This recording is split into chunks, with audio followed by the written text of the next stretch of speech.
Warahmatullahi wabarakatuh. Waalaikumsalam warahmatullahi wabarakatuh.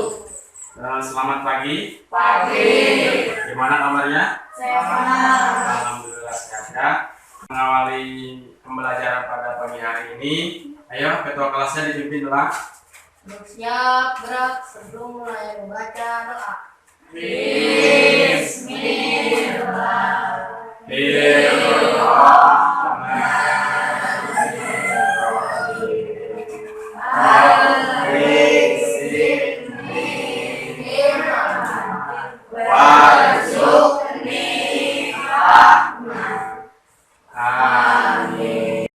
Pagi hari ini hadir semua. Hadir ya. Bapak absen dulu di sini ya. Sulastri, Sana, Siti Julfa, Ira, Cindy, Siska, Romdiana, Iin, Agus, Sofian, Mulyan, Nazra, Andika, Jamal, Sudrajat. Sebelum masuk ke materi, kita bernyanyi terlebih dahulu ya, menyanyikan lagu wajib nasional ya. Nyanyi bersama-sama bareng, oke?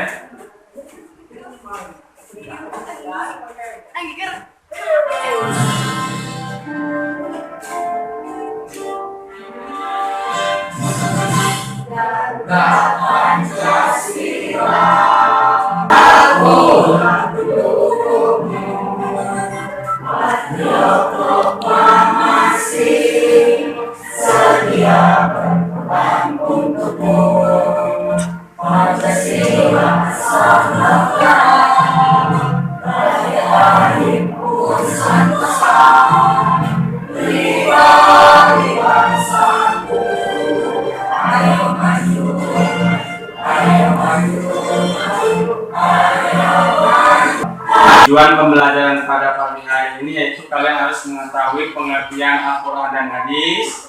Yang kedua, mengetahui fungsi Al-Quran dan Hadis.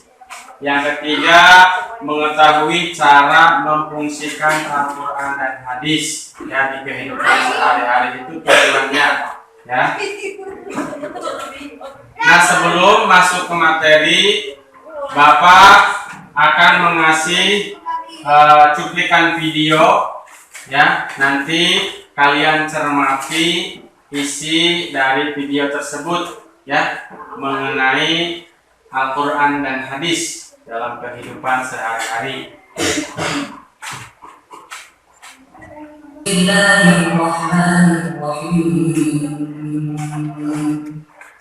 Alhamdulillahi Rabbil Alamin, Ar-Rahmanir Rahim, Maliki Yawmiddin, Iyyaka na'budu wa iyyaka nasta'in,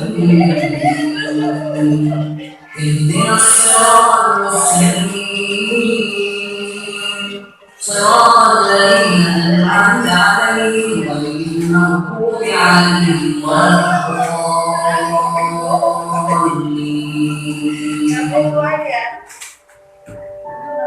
Assalamualaikum teman-teman. Ya, kenalkan, aku Rizky. Sekarang Rizky Bercanda nanti kan ya. belajar Al-Quran. Kalian mau tahu nggak banyak kebaikan yang kita peroleh kalau mempelajari Al-Quran? Mari aku beritahu.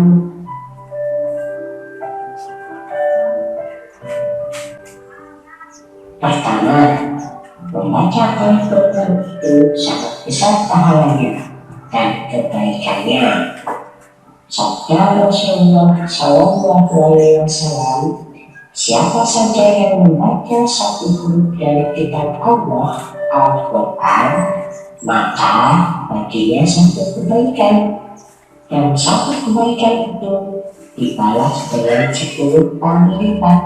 Yang kedua, kebaikan bagi siapa saja yang mengenai cuplikan video yang Bapak tayangkan tadi, ya. Itu banyak sekali hikmah yang kita pelajari, ya. Nanti kalian tuliskan hikmah dari cuplikan video tersebut nanti ya di kertas. Ada hikmah ya membaca Al-Quran. Di antaranya kita dapat terhindar dari perbuatan keji dan mungkar. Itu di antaranya hikmah ketika kita rajin membaca. Nah, anak-anak, selanjutnya untuk materi pada pagi hari ini, yaitu yang pertama pengertian Al-Quran, ya. Apa itu Al-Quran? Al-Quran secara bahasa diambil dari bahasa Arab, yaitu qara'a yaqra'u Qur'ana, yang artinya baca. Itu Al-Quran secara bahasa, ya. Selanjutnya ada Al-Quran menurut istilah, ya. Coba baca. Ini nih, yang depan. Baca coba. Menurut istilah apa? Orang Allah Subhanahu wa Ta'ala yang diwahyukan kepada Nabi Muhammad sallallahu alaihi wasallam melalui perantara malaikat Jibril alaihi salam dengan lafal dan maknanya. Nah, itu Al-Quran secara istilah, ya. Itu Al-Quran, ya. Kalian suka membaca Al-Quran? Nah, ya. Rajin ya membaca Al-Quran, ya.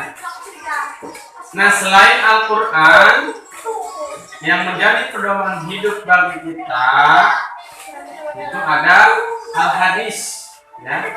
Ada hadis.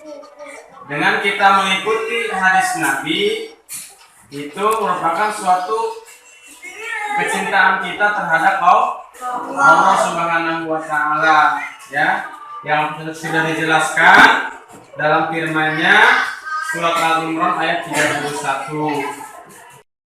Jadi yang sudah dijelaskan dalam surat Al-Imran ayat 31. Nanti kalian baca bareng-bareng ya ayatnya, ya.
Nah, ini ayat yang menjelaskan bahwa kita mempunyai rasa cinta terhadap Allah Subhanahu wa Ta'ala.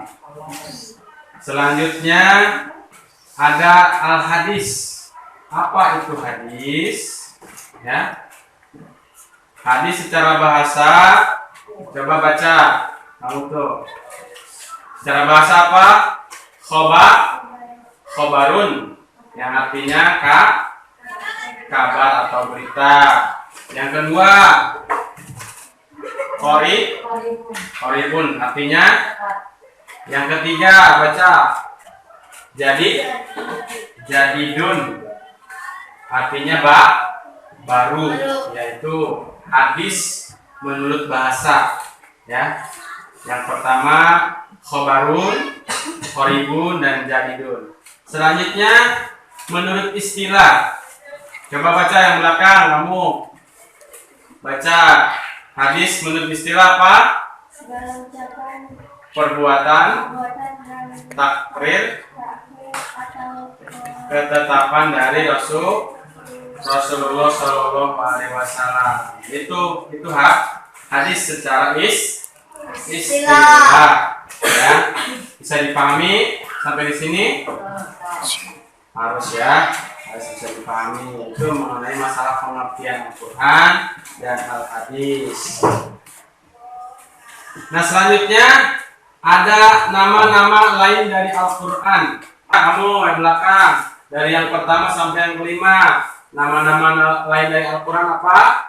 Al-Kitab, Terus, Az-Zikr, terus, Al-Furqan, terus, At-Tanzil, terus. As-Suhuf. Nah, itu nama-nama lain dari Al-Quran. Selanjutnya yaitu fungsi Al-Quran, ya. Jadi fungsi Al-Quran itu ada 5. Yang pertama, sebagai petunjuk bagi manusia. Yang kedua, merupakan nikmat bagi orang-orang yang beriman. Yang ketiga, sebagai kabar gembira bagi orang-orang yang beriman, karena Allah telah menjanjikan kepada orang-orang yang beriman, yaitu dengan surganya Allah Subhanahu wa Ta'ala. Yang keempat, sebagai peringatan bagi orang-orang kafir, ya, karena Allah telah menjanjikan bagi orang-orang kafir yaitu dengan nerakanya. Yang kelima, sebagai pendidikan moral yang sempurna, ya, bagi kehidupan kita sehari-hari. Itu fungsi Al-Quran. Selanjutnya ada fungsi Al-Hadis. Ya, coba baca yang pertama. Yo, kamu. Ya. Fungsi hadis. Yang pertama apa? Memperkuat hukum yang telah ditentukan oleh Al-Quran.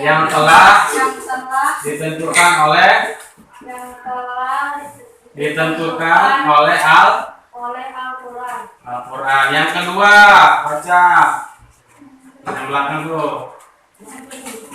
Memberikan rincian penjelasan terhadap ayat-ayat Al-Quran. Yang ketiga, kamu menetapkan,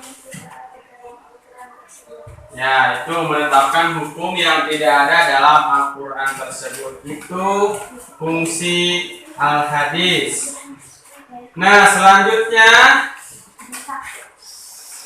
cara memfungsikan Al-Quran dalam kehidupan sehari-hari. Bagaimana cara memfungsikan Al-Quran? Nah, di sini dijelaskan. Yang pertama, coba baca apa? Yang pertama, cara memfungsikan Al-Quran dalam kehidupan sehari-hari. Dan hadis.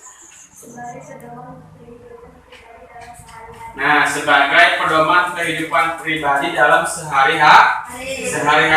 Nah, kalian dalam kehidupan sehari-hari harus berpedoman terhadap Al-Quran dan hadis, ya. Yang kedua, baca, kamu. Sebagai pedoman dalam kehidupan keluarga. Nah, kalian juga di dalam keluarga harus berpedoman kepada Al-Quran dan hadis, ya, karena Al-Quran itu menjadi pedoman bagi kita dalam dalam kehidupan sehari-hari. Yang ketiga, baca, kamu yang depan nih, sebagai pedoman hidup dalam bermasyarakat. Yang keempat, baca. Sebagai pedoman dalam berbangsa dan bernegara. Sebagai pedoman dalam berbangsa dan bernegara. Yang kelima, baca. Sebagai hakim dalam menyelesaikan permasalahan. Itu cara memfungsikan Al-Quran dan hadis, ya. Sampai di sini bisa dipahami mengenai cara mengenai pengertian Al-Quran dan hadis, ya, fungsi Al-Quran dan hadis, dan cara memfungsikan Al-Quran dan hadis. Kesimpulan pada materi pada pagi hari ini, mengenai masalah Al-Quran dan hadis ya. Silakan, bisa kalian baca pengertian Al-Quran apa? Pengertian Al-Quran diambil dari bahasa Arab yaitu qira'a yang Al-Qur'ana, yang artinya bacaan. Secara istilah yaitu kalam Allah Subhanahu wa taala yang diwahyukan kepada Nabi Muhammad sallallahu alaihi wasallam. Selanjutnya ada pengertian hadis. Hadis menurut bahasa yaitu khobarun, yang artinya kabar atau berita. Selanjutnya qoribun, dekat. Jadidun, baru, itu menurut bahasa ya. Selanjutnya ada istilah hadis yaitu segala ucapan perbuatan Nabi, yaitu hadis secara istilah ya. Bisa dipahami ya mengenai masalah pengertian hadis dan Al-Quran. Bisa dipahami ya, insya Allah ya. Tadi Bapak sudah memberikan cuplikan video.